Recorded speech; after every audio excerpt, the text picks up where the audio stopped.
जय श्री कृष्णा।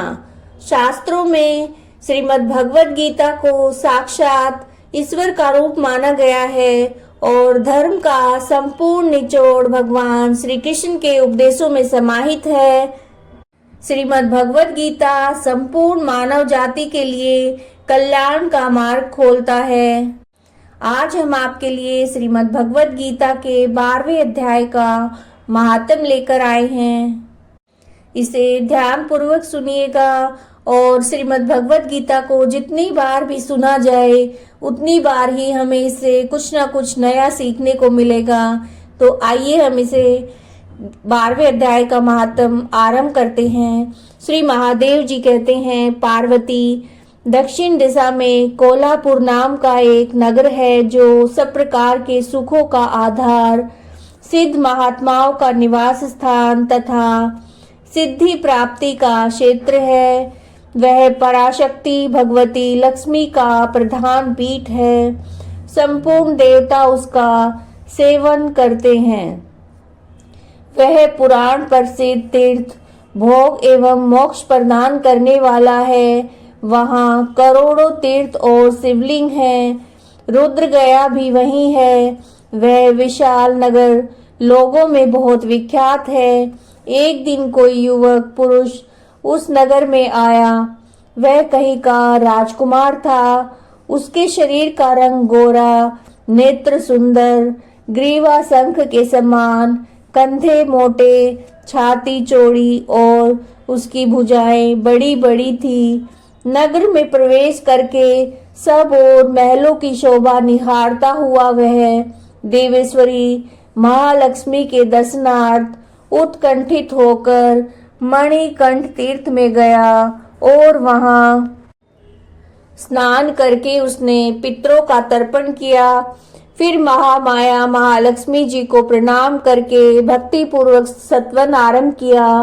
राजकुमार बोला, जिसके हृदय में असीम दया भरी हुई है, जो समस्त कामनाओं को देती है तथा अपने कटाक्ष मात्र से सारे जगत की सृष्टि, पालन और संहार करती है, उस जगन माता महालक्ष्मी की जय हो।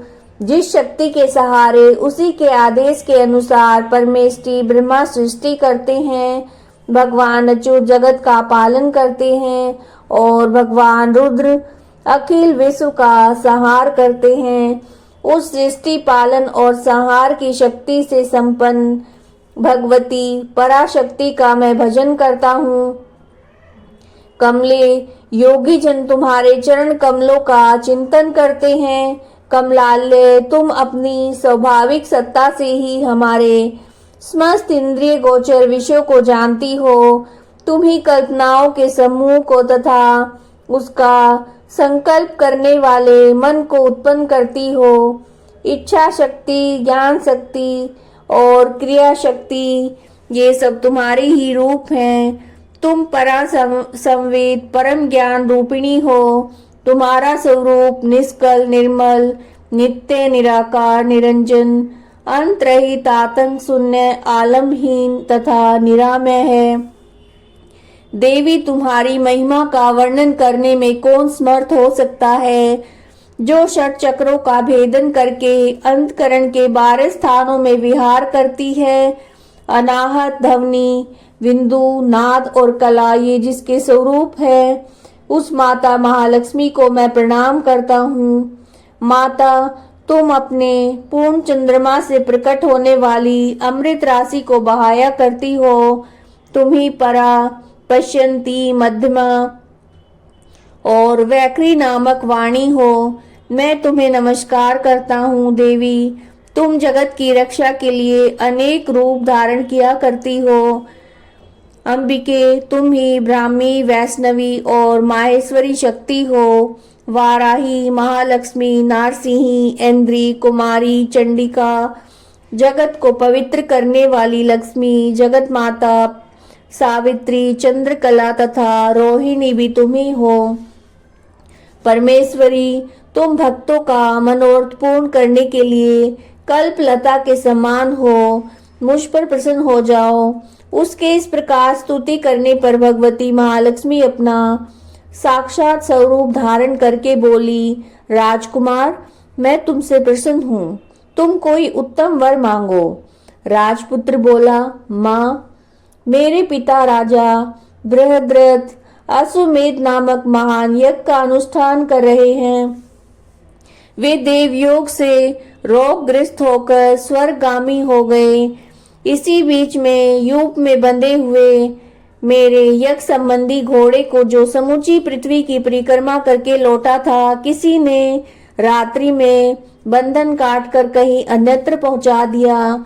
उसी की खोज में मैंने कुछ लोगों को भेजा था, किंतु वे कहीं उसका पता न पाकर जब खाली हाथ लौट आए हैं, तब मैं सब ऋत्विकों की आज्ञा लेकर तुम्हारी शरण में आया हूँ। हे देवी, यदि तुम मुझ पर प्रसन्न हो तो मेरे यज्ञ का घोड़ा मुझे मिल जाए, जिससे यज्ञ पूर्ण हो सके। तभी मैं अपने पिता महाराज का ऋण उतार सकूंगा। शरणागतों पर दया करने वाली जगजननी लक्ष्मी, जिससे मेरा यज्ञ पूर्ण हो, वह उपाय कीजिए। भगवती लक्ष्मी ने कहा, राजकुमार, मेरे मंदिर के दरवाजे पर एक ब्राह्मण रहते हैं, जो तुम लोगों में सिद्ध समाधि के नाम से विख्यात हैं। वे ही मेरी आज्ञा से तुम्हारे सारे काम पूरे कर देंगे। महालक्ष्मी के इस प्रकार कहने पर राजकुमार उस स्थान पर आए जहां सिद्ध समाधि रहते थे। उनके चरणों में प्रणाम करके राजकुमार चुपचाप हाथ जोड़कर खड़े हो गए। तब ब्राह्मण ने कहा, तुम्हें माता जी ने यहाँ भेजा है? अच्छा, देखो, अब मैं तुम्हारा सारा अभिष्ट कार्य सिद्ध करता हूँ। ऐसा कहकर मंत्रवेता ब्राह्मण ने सभी देवताओं को वहीं खींचा। राजकुमार ने देखा, उस समय सब देवता हाथ जोड़े थर थर कांपते हुए वहां उपस्थित हो गए। तब उनसे इस ब्राह्मण ने समस्त देवताओं से कहा, देवगण, इस राजकुमार का अश्व, जो यज्ञ के लिए निश्चित हो चुका था, रात में देवराज इंद्र ने चुराकर अन्यत्र पहुंचा दिया है, उसे शीघ्र लेकर आओ। तब देवताओं ने मुनि के कहने से यज्ञ का घोड़ा लाकर दे दिया। इसके बाद उन्होंने उन्हें जाने की आज्ञा दी।